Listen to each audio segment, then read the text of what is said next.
Nancy Pelosi called for something that we've never heard of before. Our state and local authorities may arrest federal agents if they break California law. And if they're convicted, the president cannot pardon them. San Francisco police arresting ICE agents for enforcing the law? I'd like to see San Fran PD slap cuffs on Homan's boys. I'd like to see that. This is Civil War type stuff. Democrats are working harder to arrest ICE than illegals. Why didn't they make a master tracker for the migrant kids Biden lost? U.S. Attorney General Pam Bondi is here. All right, so Lori Lightfoot, J.B. back ribs Pritzker, they're doxing, they're telling people the whereabouts of ICE agents. Is that legal? No. And Jesse, first time I've seen the Lori Lightfoot video is just now on your show. She will be getting a letter from us tomorrow to preserve anything that she's done as well to make sure that she's not violating the law. It appears she is. You cannot disclose the identity of a federal agent, where they live, anything that could harm them. Pritzker, same ballgame with him. And, you know, Pelosi got a letter today from Deputy Attorney General Todd Blanche. So did Brooke Jenkins, that DA in San Francisco. We told them, preserve your emails, preserve everything you have on this topic, because if you are telling people to arrest our ICE officers, our federal agents, you cannot do that. You're impeding an investigation, and we will charge them if they think they have not met me, because we will charge them if they are violating the law. We will protect our federal agents. They're out there working nonstop, as you're showing right now during a shutdown. These people are out there working to keep Californians safe, yet you've got Pelosi out there saying to obstruct their investigation. You can't do it, and we're going to investigate her now, as well as that DA. Right, and Pritzker's on the list too, Jesse. I'm not a lawyer, but these are warning letters. You send these out to say, preserve documents. Yes. You've been warned you could face legal action if this continues? That's right. They got these letters today in California because they cannot impede a federal investigation. They cannot impede federal officers doing their jobs. They're out there risking their lives every single day and night to keep the people of California safe. Yet these lawmakers are insane. They're truly insane by what they're doing. And Donald Trump is not going to put up with it. We are going to protect our men and women in blue. We're going to protect all of our law enforcement agents, and these politicians aren't going to get away with it anymore. All right. And something that's really near and dear to our heart here at Prime Time, Irina, the woman who was stabbed on mass transit a couple months ago. Are we going to get justice for Irina? Yeah, Jesse, we were able to charge that monster with murder on mass transit. That's how we were able to get federal jurisdiction. He has been indicted. And of course, I plan on signing a warrant to seek the death penalty in that case. He had been arrested 14 times, Jesse, as you know, and should have been in jail when he murdered that beautiful, innocent young woman. I'm glad you're doing that, and he has to face the ultimate justice. We appreciate that. Attorney General Pam Bondi, thank you so much for joining Primetime. No, we're saying that if you're an ICE agent and you do these things, we think you ought to be held accountable. And yet no one in Washington, no one above them, no supervisor, no inspector general is holding anybody accountable. There literally haven't been any suspensions or firings for the terrible things that they've done, literally grabbing people, tackling them when they're U.S. citizens and have done zero wrong. Unbelievable. Democrats like Illinois Governor J.B. Pritzker are pushing on their view to demonize ICE agents, taking his comments coming after Nancy Pelosi threatened to up the ante against ICE, saying, quote, our state and local authorities may arrest federal agents if they break California law, and if they are convicted, the president cannot pardon them. We will not be intimidated by politically motivated fear tactics. Here to respond is Deputy Attorney General Todd Blanche. Deputy Attorney General, thanks so much for joining the program. Let's go specifically to Nancy Pelosi. Local agents, local cops cannot arrest federal agents, right? Of course they can. And what the Congresswoman did yesterday, what the governor of Illinois said yesterday, does nothing but harm this country. You cannot touch federal agents when they're doing their job. And that's something that they know. It's something that we reminded them of last night, because if you do, you're committing a crime. And the amazing thing about what happened is yesterday, President Trump announced and formally launched the Homeland Security Task Force. This is, in our modern history, the single largest effort by law enforcement to combat narco-terrorists and to get the scourge and the drug dealers out of this country. In just 60 days, we've arrested over 3,200 drug dealers and either gotten them out of this country or put them in jail. On that same day, you have Pelosi, you have other congresswomen, you have a congressman from New York, and you have the governor of Illinois not praising that, not thanking President Trump, but saying that federal law enforcement agents should be arrested. That's the best example of the difference between what this administration is doing and what the Democrats want done. And it's sad, and I feel bad for our federal law enforcement and their families and their wives and their husbands and their children when their mom goes to work every day putting their life on their line, and they have governors and leaders in the Democrat Party suggesting they should be arrested. He didn't That's just disgusting. say that, Todd. He didn't just talk about them being arrested. He said that they were racially profiling. Let's watch that. I think they ought to take the violent criminals and get them out of my state and get them out of the country. I absolutely believe that, but that's not what they're doing. They said they were going after the worst of the worst. We want the bad guys off the streets. What we don't want is for people to get racially profiled. That's what's happening right now. They're racially profiling people who are black and brown, and they're demanding their papers. Are you a U.S. citizen? Prove it. I don't think Americans should have to do that. The people leading the force on the ground through Border Patrol right now, they're 51% Hispanic. Do you take umbrage with what he just said?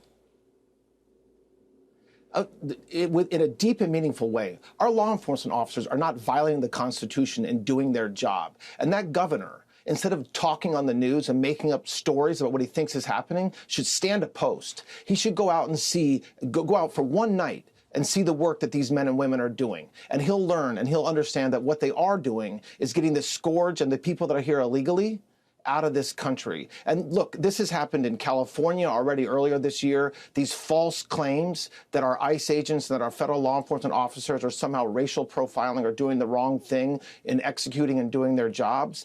And courts have said that we're right and the Democrats are wrong. We're not doing that. And that's going to continue to happen for sure. Well, you're also taking on the cartel. And there's all these legal pundits talking about these operations, but it's undeniable. The border is secure, and you guys are taking the threats out of the sea, right?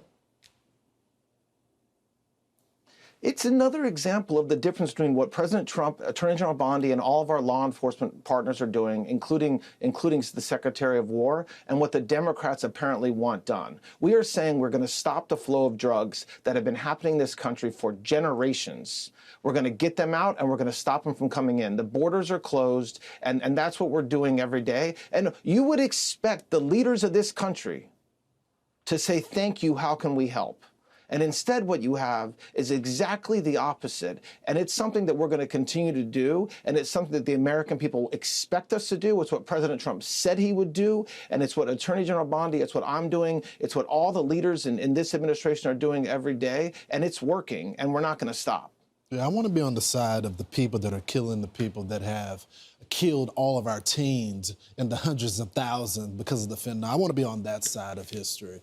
Todd Blanche, thank you so much for joining the program. Morning now. Breaking news from Northern California. We had a hail of bullets in the dead of night. Watch here.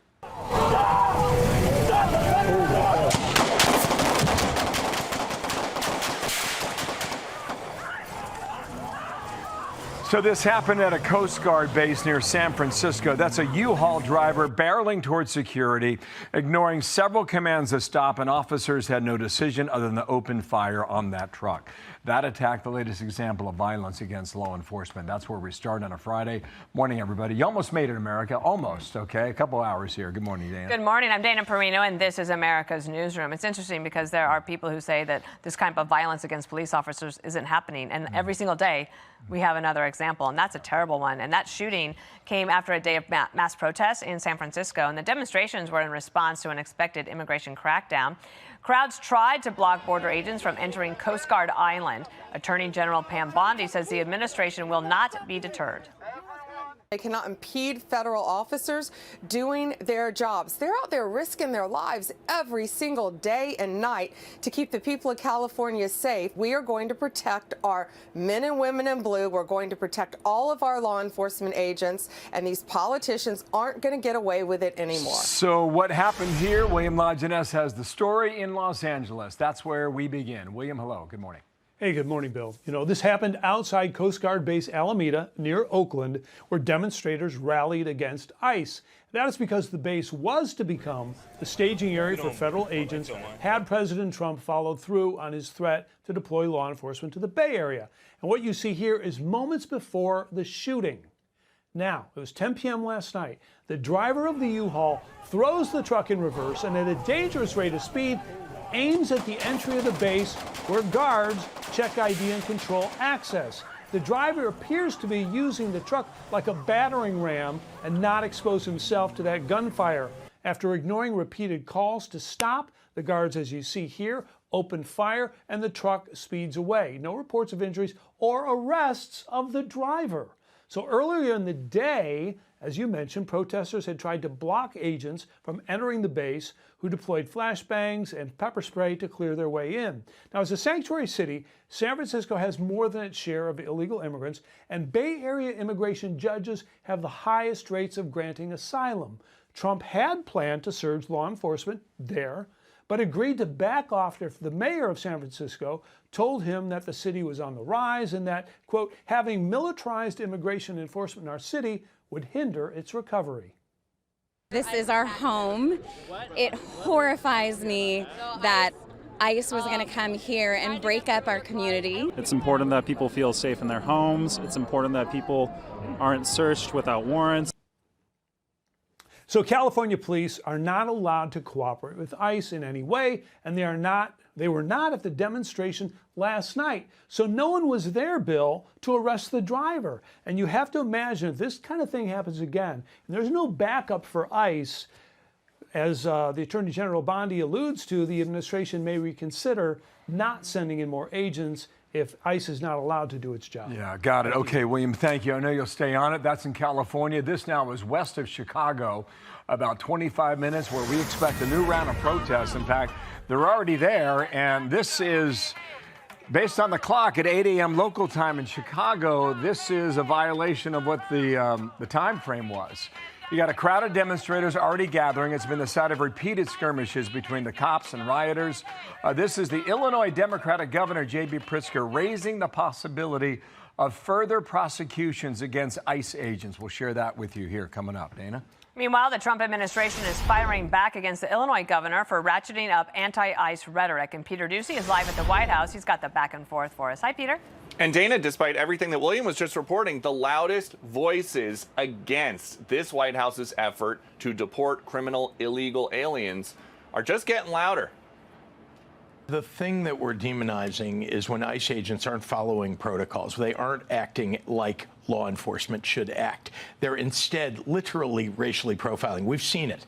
All you have to do is go online and look at some of the videos. Just to be clear, because I think many people that are listening maybe haven't seen that before. Think if you're an ICE agent and you do these things, we think you ought to be held accountable. Held accountable could mean arrested. This is a live picture here, I believe, in Broadview, Illinois. The idea is that federal agents could be arrested by state officials. And if that happens, the highest levels of the Justice Department are threatening Democratic officials with charges for obstruction. You cannot disclose the identity of a federal agent, where they live, anything that could harm them. Pritzker, same ballgame with him. And, you know, Pelosi got a letter today from Deputy Attorney General Todd Blanche. So did Brooke Jenkins, that DA in San Francisco. We told them, preserve your emails, preserve everything you have on this topic, because if you are telling people to arrest our ICE officers, our federal agents, you cannot do that. The biggest concern among folks here in the West Wing of the White House remains the threats of violence against federal officials carrying out the immigration orders of the president. But there is more and more talk now about these threats to arrest these guys as well. Dana. All right, Peter, thank you. So on it goes. Byron York here to analyze it. Byron, good day to you. We've been talking all week about what may happen here in New York if we get a certain outcome in 2 weeks in our mayor election here. And ICE is going to be all over Manhattan and the other 4 boroughs. And we're going to take a new step into this, okay?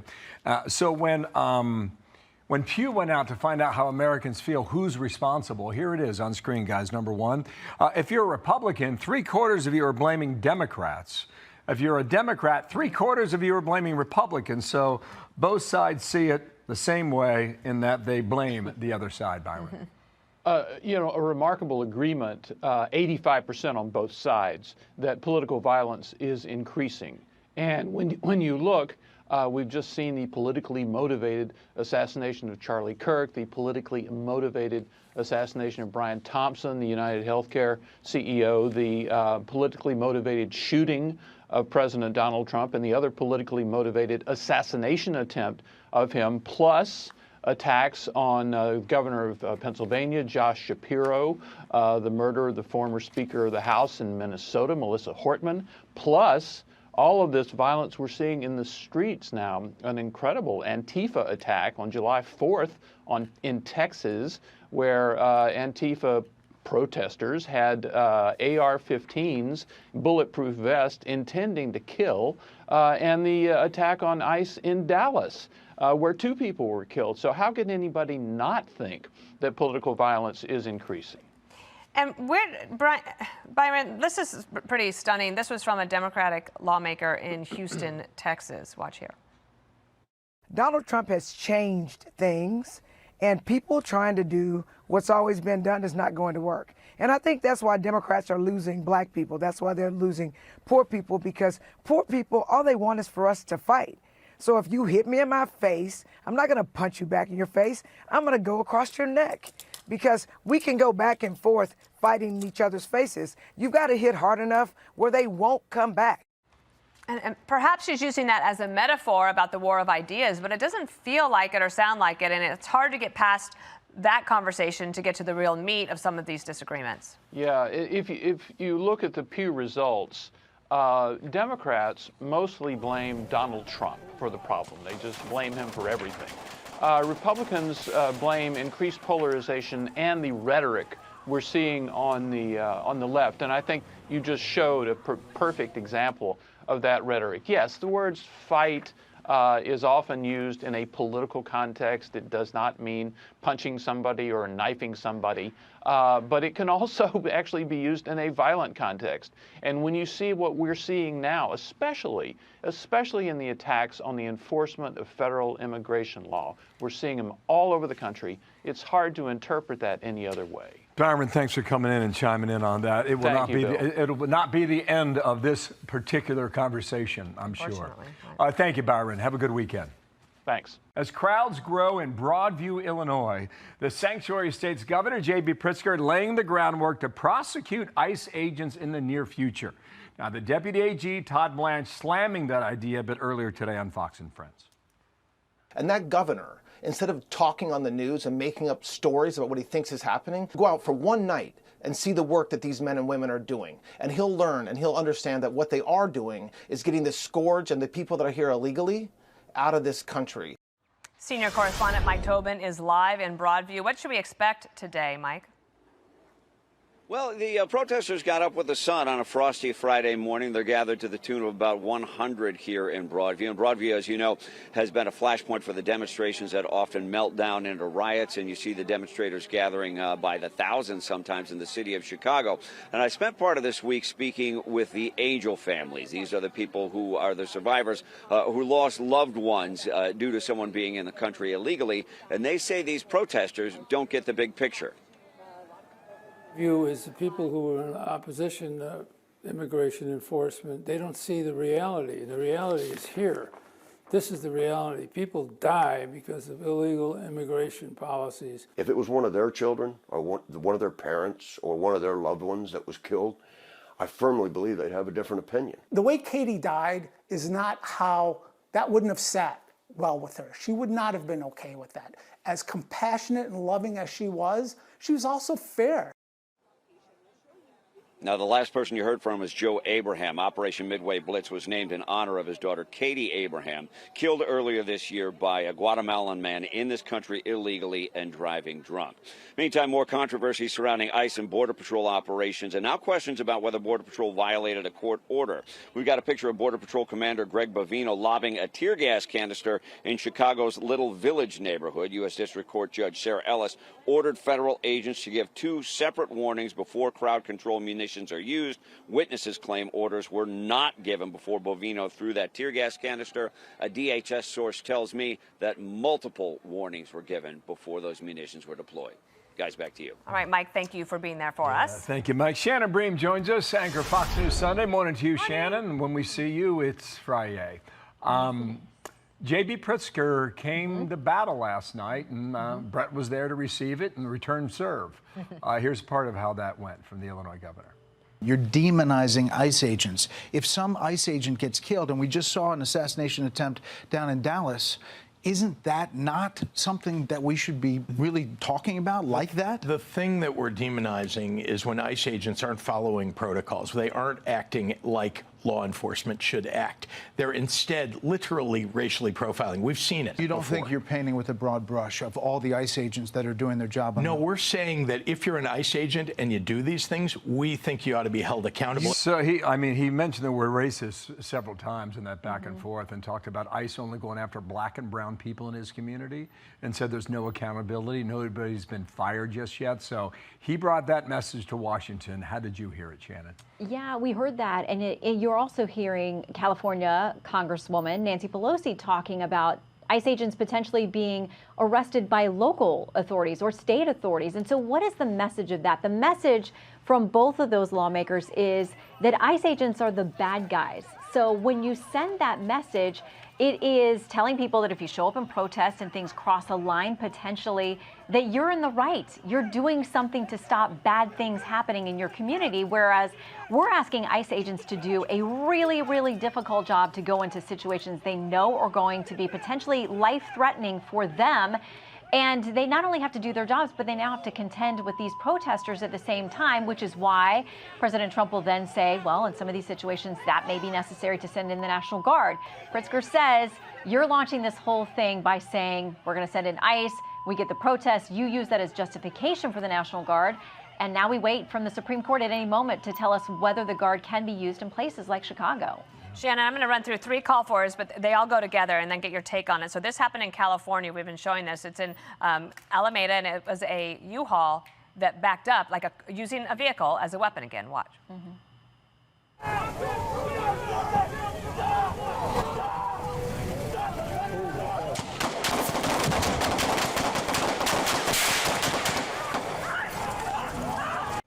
And the Justice Department warned California officials to stand down or face prosecution after threats to arrest ICE agents. Pelosi and Mullen said this: while the president may enjoy absolute immunity courtesy of his rogue Supreme Court, those who operate under his orders do not. Our state and local authorities may arrest federal agents if they break California law, and if they are convicted, the president cannot pardon them. Todd Blanche returned with this: California politicians want to arrest federal agents for enforcing federal law. We just sent them a letter. Stand down or face prosecution. No one threatens our agents. No one will stop us from making America safe again. So now we are back in court. How will it go? There's so much to unpack there with this whole talking about rogue Supreme Court. I'm assuming that's a reference to the presidential immunity, which again does not insulate any president from just criminal behavior and all kinds of crazy things. You guys know, our viewers know, it's about official conduct. It is very limited, and it's for any president, not just for President Trump. So a lot there. But, as we wait on the Supreme Court to see whether they think the National Guard should, at least on a temporary basis, be allowed to operate in places like Chicago where there is this flare-up, you have that situation with that Coast Guard base. And what are they to do when they've given numerous warnings and there is a truck which, who knows, it could have been completely innocent and confusing. It could have been filled with explosives. We're asking our law enforcement agents to make really difficult second-by-second decisions. And if you've had warnings and you're trying to back onto the only entrance and exit to a military base, you got to know things like that are going to happen. Shannon, quickly, on Sunday, you got Rand Paul. He's He's a Republican, not voting for this shutdown, right? To end. And you got Tim Kaine, a Democrat. What are you going for? Yeah, we'll see where they do agree on things for the shutdown and foreign policy, and some places where they have some big disagreements too. Can we broker an end to the shutdown? I don't know, but we're going to try. That's right. That'll be day 26 by then. It's like they want to break the record and make it the longest. So Let's hope they might not. get there. Thank you, All right, Shannon. see you guys Sunday. Thanks, Shannon. The bigger they are, the harder they fall. During an interview with Bret Baier, Governor J.B. Back Ribs tried defending his insane anti-ICE stance by claiming that agents are just a bunch of racists. They aren't acting like law enforcement should act. They're instead literally racially profiling, literally grabbing people, tackling them when they're U.S. citizens and have done zero You've wrong. referred to ICE as Kristi Noem's thugs. Would you be willing to do a ride-along with ICE in Chicago to get a better understanding about what they do and what they deal with? I can see what they do on the streets of Chicago. But eventually, JB wasn't able to squeeze his way out of admitting that Trump has actually done an amazing job at the border. Since President Trump has taken office, we don't have the problem that existed before with people coming across the border. What I would suggest, though, is there's one more thing he could have done. He could have proposed comprehensive immigration reform and gotten it passed. Failed former mayor Lori Lightfoot is backing up JB Back, spearheading a new project to track and unmask ICE agents by posting videos of them to a new online site. But the Trump administration has had it with the radical Democrats threatening law enforcement. Attorney General Pam Bondi putting Lightfoot and Pritzker on notice with the threat of potential investigations. If you are telling people to arrest our ICE officers, our federal agents, you cannot do that. You're impeding an investigation, and we will charge them if they think they have not met me, because we will charge them if they are violating the law. We will protect our federal agents. The camera should end. Emily, so these letters go out to these politicians. That means like one more step and you could be under investigation. Yeah, right? yeah. I think thus far they've been living in a world free of consequences because they're doing it for clicks and they're doing it for their followers and not actually the constituents. And they're not doing it as public agents and arms of the same body that these agents are a part of. I thought it was frankly despicable when the governor was asked, do you want to do a ride-along? And he had the audacity to not even say yes and not mean it. And just, I know, I see on air. And he commented earlier as he called them racist, and Bret Baier called him on, tell me about the evidence. And he said, I've seen those videos. I've seen the videos on the internet. What exactly are you talking about? How can you glean racial profiling from whatever TikTok account you're enjoying while you're not doing your exercise? To me, it's absolutely beneath the governor of a state like that to come on with that smugness and sort of dabble in his split screen politics, right? I mean, this is why the GOP owns competence and conviction, because we have him speaking out of one side of his mouth, admitting that border crossings have fallen of illegal immigrants, admitting that under the Trump administration things work. And then he's also demonizing and vilifying law enforcement agents and thinking that that's going to propel him to the Oval Office. I mean, it's not just hypocrisy, it is strategic incoherence. And I think he thinks right now that he's dancing on this tightrope like the hippos with the tutus. But at the end of the day, he's going to lose the independent voters that want to seek competence and want to see thoughtful analysis of this law enforcement conundrum they have there. And he's going to lose all the moderates in the middle that say, you know what? Crime is decreasing. So he can go ahead and keep virtue signaling to that far, far left small group. But that's not going to win him elections. And it's not going to win the constituents' safety. The hippo with the tutu, Kennedy, he's running for president. Sexy. Do you think, going on Bret Baier is kind of like a test, do you think he passed that test? No, I don't think he passed that test. And I thought Bret did a very effective job of coming in stealthily and painting him into a corner with his own words, which is, it's frankly good journalism, because J.B. Pritzker is the kind of guy that you don't have to beat on the head with a baseball bat because he's done it himself. And, just simply asking him questions like, would you do a ride-along? Emily's absolutely right about that. There's only one right answer there, because it just goes to show he doesn't like law enforcement. And it would probably be better for his city if he could have an experience from within and be able to tell people, this is what I saw, this is what I liked, this is what is not working. That's what a leader does. And, he could also probably win a few points with his own police departments in the state, who, they're crestfallen. They have been beaten into submission the way they have been in Portland and LA and everywhere else. And, you know, it's like they get sat on enough by their giant bully of a governor. The hippo with the tutu. And that hippo's worth a lot of money, right? What is he worth? A couple bill? He doesn't care about much. He bought the office, and who cares what happens to the city? I give him credit for finally coming on Fox. He should probably do more of that so people can hear what he really has to say. The point or the part of the interview we decided to give advice to Donald Trump after crediting him for his policies is pretty rich, considering his party was in denial that the borders were open under the entire Biden presidency. In fact, the DHS secretary and almost every Democrat insisting that the border was closed. So that was a very interesting moment for me. I come from a unique perspective, a born and raised Chicagoan. I say leaders like Pritzker and the mayor of Chicago have destroyed that city. So much has gone wrong there, and they're having a really hard time recruiting top talent to the companies there, so much so that they've had to, a lot of the big companies, flee. He was wrong on the murder rate in that interview. He still paints a picture of a lovely lakefront in Chicago with no crime and perfectly pleasant here. He's out of touch, and perhaps one of the most notable points in that interview was when he said, "We want the bad guys off the streets." He wasn't talking about criminals. He was talking about our ICE agents. I mean, that rhetoric has to stop. Yeah. Greg? Remember Jerry Mathers as the beaver? He looks like he ate him. You know, Brett ate his lunch when you watch that, but it's okay for him because he had two beforehand anyway. But you heard him say this. He said these two words over and over again about Trump. He could have.